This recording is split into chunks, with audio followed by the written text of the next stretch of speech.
ഇപ്പോഴത്തെ ട്രെൻഡിങ് ആയിട്ടുള്ള വൈറൽ പുലാവ് ഞാനും ഒന്ന് ട്രൈ ചെയ്ത് നോക്കിയിട്ട് നല്ല സൂപ്പറാണ്. പെട്ടെന്ന് തന്നെ ഉണ്ടാക്കിയെടുക്കാം.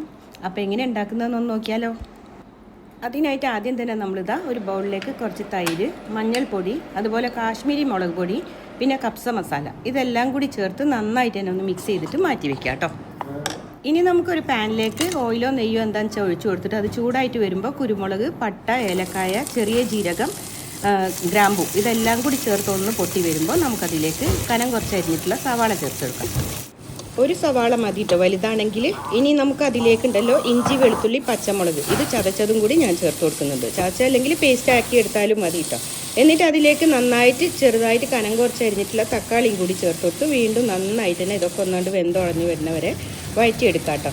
ഇനി നമുക്കതിലേക്ക് നേരത്തെ നമ്മൾ ഉണ്ടാക്കി വെച്ചിട്ടുള്ള തൈരിൻ്റെ പേസ്റ്റ് ഇല്ലേ അത് നമുക്കിതിലേക്ക് ചേർത്ത് കൊടുത്ത് എല്ലാം കൂടി നന്നായിട്ട് തന്നെ ഒന്നങ്ങ് മിക്സ് ചെയ്തെടുക്കാം കേട്ടോ. അതിലേക്കുണ്ടല്ലോ ഒരു നാരങ്ങ പിഴിഞ്ഞതും കൂടി ചേർത്ത് കൊടുത്ത് ആവശ്യത്തിനുള്ള ഉപ്പും കൂടി ചേർത്ത് വീണ്ടും മസാല നന്നായിട്ടൊന്ന് മിക്സ് ചെയ്തെടുത്തതിന് ശേഷം കഴുകി വൃത്തിയാക്കി വെച്ചിരിക്കുന്ന ചിക്കൻ അതിലേക്ക് ചേർത്ത് കൊടുക്കാം.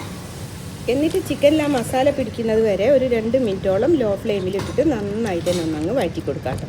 അതിനുശേഷം ഉണ്ടല്ലോ അതിലേക്ക് ഉപ്പ് കുറവായി തോന്നിയുകൊണ്ട് ഞാൻ കുറച്ചും കൂടി ഉപ്പ് ചേർത്ത് കൊടുത്തിട്ടുണ്ട്. അതുപോലെ തന്നെ കനം കുറച്ച് അരിഞ്ഞിട്ടുള്ള മല്ലിയിലയും കൂടി ചേർത്ത് കൊടുത്ത് നന്നായിട്ടൊന്ന് മിക്സ് ചെയ്തെടുത്തതിന് ശേഷം നമുക്ക് ലോ ഫ്ലെയിമിൽ വെച്ചിട്ട് ഈ ചിക്കൻ ഒന്ന് ഒരു ഹാഫ് കുക്കാകുന്ന വരെ വേവിച്ചെടുക്കാം. ഒരുപാടൊന്നും വെന്ത് പോവണ്ട, ഒരു ഹാഫ് കുക്കായി വരുന്നവരെ വേവിച്ചെടുത്താൽ മതി. ഇപ്പോൾ ഇതാ ചിക്കനൊക്കെ പകുതിയോളം വെന്ത് വന്നിട്ടുണ്ട്. ഈ സമയത്ത് ഞാൻ ഇതിലേക്ക് ചൂടുള്ള വെള്ളമാണ് കേട്ടോ ഒഴിച്ചു കൊടുക്കുന്നത്. നല്ല ചൂട് വെട്ടി തിളച്ച വെള്ളമാണ് ഒഴിച്ചു കൊടുക്കുന്നത്. അതും കൂടി ഒഴിച്ചു കൊടുത്തതിന് ശേഷം നന്നായിട്ടൊന്ന് മിക്സ് ചെയ്തെടുക്കാം. ഇനി ഈ വെള്ളം ഒന്ന് തിളച്ച് വരട്ടെ.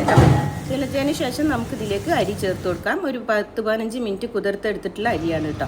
വെള്ളം കറക്റ്റാക്കിയിട്ട് വേണം ചേർത്ത് കൊടുക്കാനായിട്ട്. കാരണം നമ്മൾ നെയ്ച്ചോറൊക്കെ വെക്കില്ലേ അതുപോലെ വേണം വെള്ളം കണക്കാക്കി എടുക്കാനായിട്ട്. എന്നിട്ട് എല്ലാം കൂടി ഒന്ന് മിക്സ് ചെയ്തതിന് ശേഷം അടച്ചു വെച്ച് മീഡിയം ഫ്ലെയിമിൽ നമുക്കിതങ്ങ് വേവിച്ചെടുക്കാം. സൂപ്പർ ടേസ്റ്റി ആയിട്ടുള്ള ഒരു പുലാവാണ്. ട്രൈ ചെയ്ത് നോക്കുക, എന്തായാലും ഇഷ്ടമാവും തീർച്ചയായിട്ടും. അപ്പം ഫീഡ്ബാക്ക് അറിയിക്കാനും ചാനൽ സപ്പോർട്ട് ചെയ്യാനും അതുപോലെ തന്നെ എന്തായാലും ഫ്രണ്ട്സിനും ഫാമിലിക്കും ഒന്ന് ഷെയർ ചെയ്ത് കൊടുക്കാനും ലൈക്ക് ചെയ്യാനും മറന്നു പോയത്. പുതിയ വീഡിയോയുമായി നമുക്ക് പെട്ടെന്ന് തന്നെ കാണാം. Take care. Thank you for watching.